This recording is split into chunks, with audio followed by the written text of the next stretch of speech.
Hey third graders, today we are going to talk about warm and cool colors, and we're going to separate out our warm and cool colors.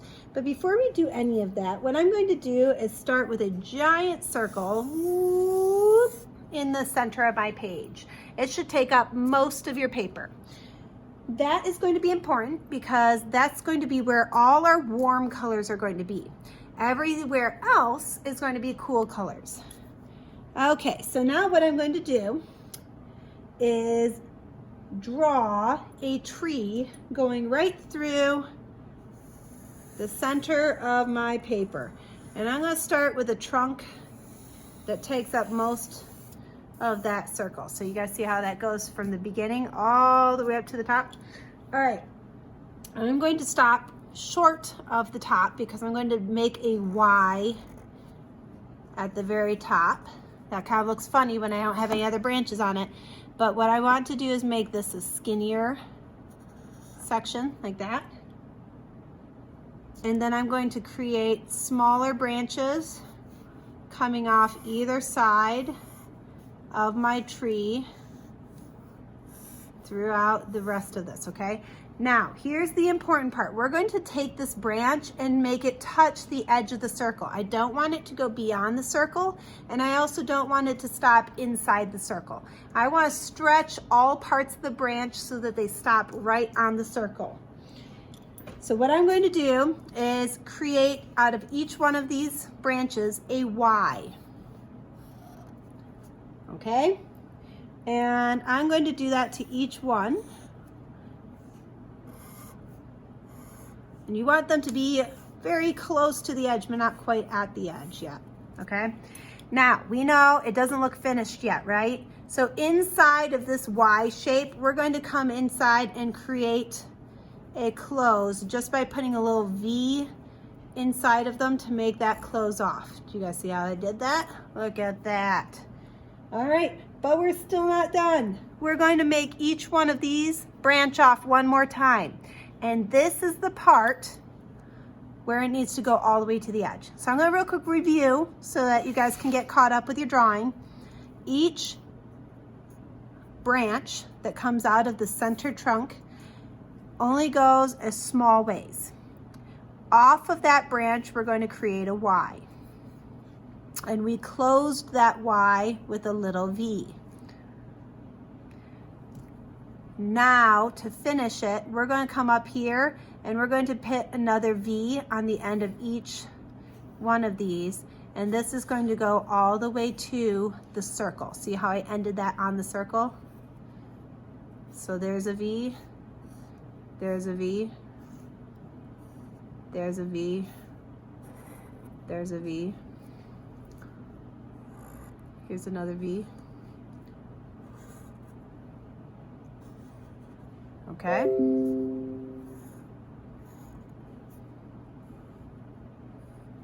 So there is my tree. It should stop inside of my circle, and all parts of the tree should be running up to the very edge and touching the circle. Here's where it gets a little interesting. You are going to draw, and I'm going to switch to pencil so you can see this. It doesn't matter if you drew this in pencil and you do this at home, but I want you to see the difference so you know the difference between your tree and the background. You're going to draw a grid over top of your image.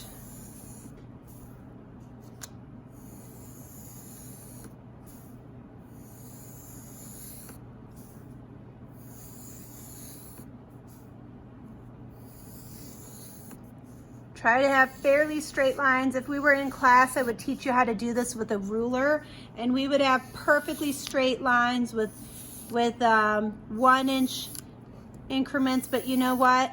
We are not at school, we're at home. And so we're going to do the best we can doing straight lines on our own without using a ruler.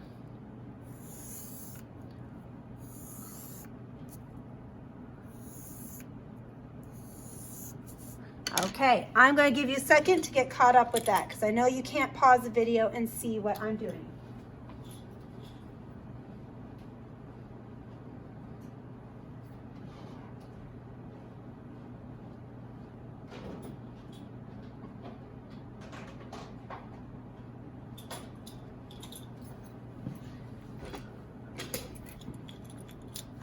Okay, we're going to take a look at the difference between warm and cool colors. All right. Right before break, Mrs. Drosha played a lot of annoying movies for you about color, and one of them talked about warm versus cool colors. So I'm going to get out a couple different colors and show you the difference. I think I have regular blue out there. All right.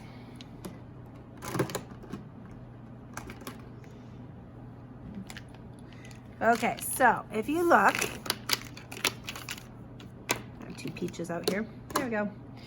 All right, if you look, warm colors are going to be anything from yellow to orange to red. Now I would allow things like this raspberry color or pink or peach because they still look warm. If they look like they're close to yellow, orange, or red, then they would be warm.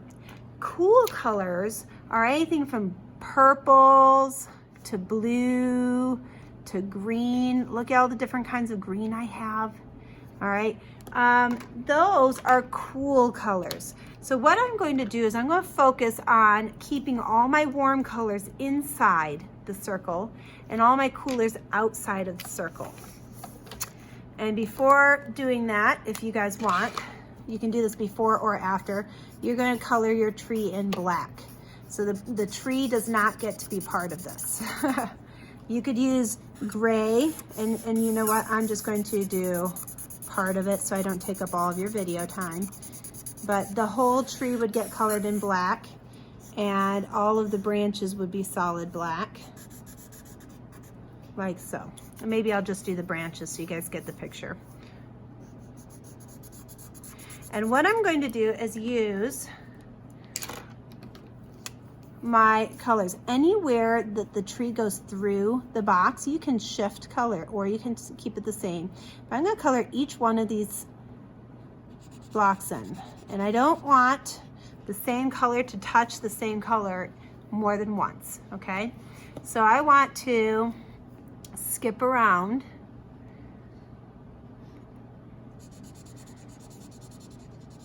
and do different boxes with this color. And notice that I'm staying inside my circle with this. So I want all of these boxes inside the circle to be warm colors. I'm just going to kind of do half of the circle so you guys can see what it would look like. I'm using marker. You can use crayon, you can use colored pencil. As long as you have some materials at home that work, that is okay. You do not have to have the same thing that I have or the same colors that I have. Try your best to use what you have at home. So notice I'm skipping around and trying to make sure that, now you can do this in a pattern so you know exactly where each color is going to land, or you can bounce around and just have fun with it. And if you accidentally have two boxes next to each other touching that are the same color, it's okay. It's not going to be the end of the world. And go ahead and keep these all one color. All right, so I would go ahead and keep doing this. I can use pink because that's still warm. Remember, pink is in fact part of red. It's just a tint of red. It's what happens when you add white to red. So I'm going to go around and color each of these in.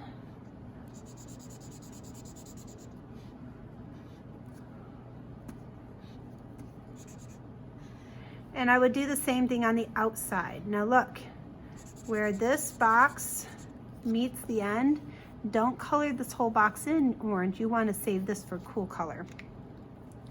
So I have lots of different colors to choose from. And what it should look like, it should almost look like a sunset going down behind the tree.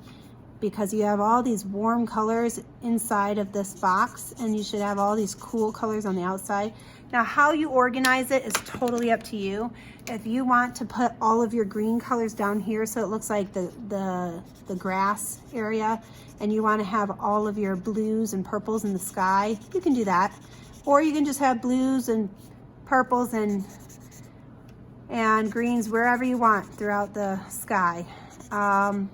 Just mix it up and have fun with it. As long as you have the warm colors inside. There you go, I got half of this done. And the cool colors outside. I did not do a very good job there. So I want to point out cleanliness as well. A good way to have a nice, neat picture is to outline each shape first. So I'm going to show you this because I do want you guys to take your time to do a nice job. I'm going to outline each shape first and then color in, as it actually does look better when you guys have nice, neat shapes. If they're all scribbled over top of the lines, it doesn't turn out as nice. So outline your shapes first. Make sure that you get a nice pattern going, and then take your time coloring them in so that they turn out pretty good. Remember, we want good coloring skills. Mrs. Drosh is trying to rush so you guys don't have to watch an hour-long video, but I do want you guys to take your time, and I did want you to see the difference between warm and cool in the background and in the foreground. So it is kind of fun once you get it going. And I will post a picture of the final result so you guys can see a totally finished piece versus the process of what I'm doing. Okay, so you can kind of mix it up. Notice how the squares that go through the circle, you'll see part of it as a warm color and part of it as a cool color because of where it cuts off. Okay, so have fun, go through, take your time. All warm colors should be inside that circle. All cool colors should be outside of it. Okay? All right, guys, I will see you guys next time. Have a good time.